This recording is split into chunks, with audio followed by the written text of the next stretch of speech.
তোমার এই বিদায় আমাদেরকে স্মরণ করিয়ে দেয়, যদি তুমি বাঁচতে চাও তাহলে দেশ ছেড়ে তাড়াতাড়ি পালাও। আজ বাংলাদেশ এক নতুন কিছু দেখেছে। আয়োজন করে আদর যত্ন করে একজন মানুষকে হোটেলের মধ্যে নিয়ে তারপর ভাত খাওয়ানো হয়। সেই লোকটি জানতো না তার জীবনে এইটাই শেষ খাবার। খাবার শেষ হতে দেরি, তার উপরে ঝাঁপিয়ে পড়তে তাদের দেরি হয়নি। নির্মম ভাবে দুনিয়া থেকে বিদায় করে দেওয়া হয় সেই ছেলেটিকে। ওরা এই দুনিয়ার মধ্যে বেঁচে থেকে কি লাভ? সাজানো গুছানো সংসারের মধ্যে হঠাৎ করে তিনি তার মা বাবাকে হারান। তার শেষ একমাত্র ভরসা তার বড় ভাই, সে ওই দুনিয়া থেকে বিদায় নেয়। এরপর তাকে দেখভাল করার মতো যখন আর কেউ ছিল না, রাস্তার মধ্যে পাগলের মতো ছটফট করতে করতে ঘুরে বেড়ায়। মানুষ তাকে 2-4 টাকা দিত, সেটাই নিত। মানুষ তাকে খাবার দিত, সেটা খেয়ে বেঁচে ছিল। সবারই ধারণা এক পর্যায়ে ক্ষুধার জ্বালা না মিটাতে পেরে ঢাকা বিশ্ববিদ্যালয়ের হলের মধ্যে ঢুকে যায় খাবার খোঁজার জন্য। ওইখানকার শিক্ষার্থীরা তাকে চোর সন্দেহ করে তারপর তার উপরে ঝাঁপিয়ে পড়ে। এরপর ওই লোকটি বারবার বলছিল, আমাকে একটু খাবার দেন, আমি অনেক ক্ষুধার্ত। খাবার তাকে ঠিকই দেওয়া হইলো এবং সেটা খুব আয়োজন করে। চারপাশ থেকে ক্যামেরা ধরা হচ্ছিল। যেহেতু মানসিক ভারসাম্যহীন একজন মানুষ, সেহেতু বুঝতে পারেনি এটাই তার জীবনের শেষ খাবার হতে যাচ্ছে। একবার চিন্তাও করতে পারেনি সেই সকল মানুষগুলো তার উপরে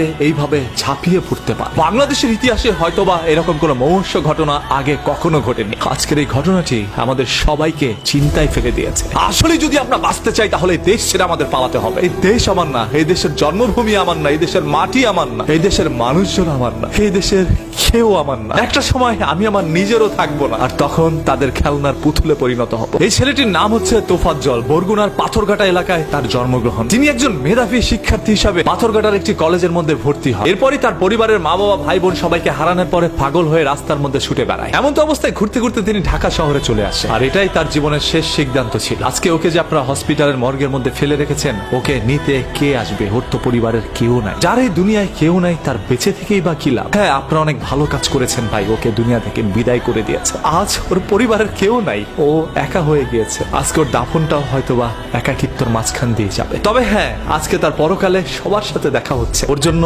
আপনি আমরা তো ওকে কিছু করতে পারি নাই, অন্ততপক্ষে সবাই দোয়া করি মহান আল্লাহ তাআলা ওকে যেন জান্নাতুল ফেরদৌস দান করেন। ধরেই নিলাম এই তোফাজ্জল একজন বড় অপরাধী, তবে ওর উপরে আপনারা যে অন্যায় অপরাধ করেছেন সেটা তার চাইতেও বেশি বড় অপরাধ। একজন অপরাধীর বিচার করার জন্য যদি আপনি তার চাইতে বড় অপরাধ করে থাকেন, তাহলে আপনার বিচার করবে কে? আজকে দেশের আইন কোথায়? একজন সাঈদের বুকে গুলি চালানোর কারণে বাংলাদেশের সকল মানুষ একত্রে হয়ে বাংলাদেশ স্বাধীন করেছে। আজকে চোর সন্দেহে যে সকল মানুষগুলোর প্রাণহানি হচ্ছে, এদের জন্য এক সময় বাংলাদেশের জনগণ মাঠে নামতে পারে। আর বাংলাদেশের পরিস্থিতি খারাপ করার জন্য উপরের কোন কুচক্র মহল কি কাজ করছে কিনা, সেটাও একটু খুঁটিয়ে দেখতে হবে। আজকে বাংলাদেশে যেখানে এই ধরনের দুর্ঘটনাগুলো হচ্ছে, সেটার পিছনের ছোট্ট ঘটনাগুলো রটানোর জন্য হয়তোবা কোন একটি চক্র চক্রান্ত করছে। আমরা সাধারণ জনগণ সবসময় তাদের দাবার গুটি ছিলাম, আজও তার ব্যতিক্রম নয়। তবে জীবন দিয়ে যেন কারো ভাত খেতে না হয়। আপনি যদি একজন বাংলাদেশের সন্তান হয়ে প্রতিবাদ করতে পারেন, তাহলে মনে রাখবেন বাংলাদেশের সন্তান আমি নিজে। প্রতিবাদ আমরাও করতে চাই। যেখানেই হবে অন্যায়, সেখানে অন্যায়ের বিরুদ্ধে অবশ্যই প্রতিরোধ গড়ে তুলব। Because we are protesters, so save green, save Bangladesh,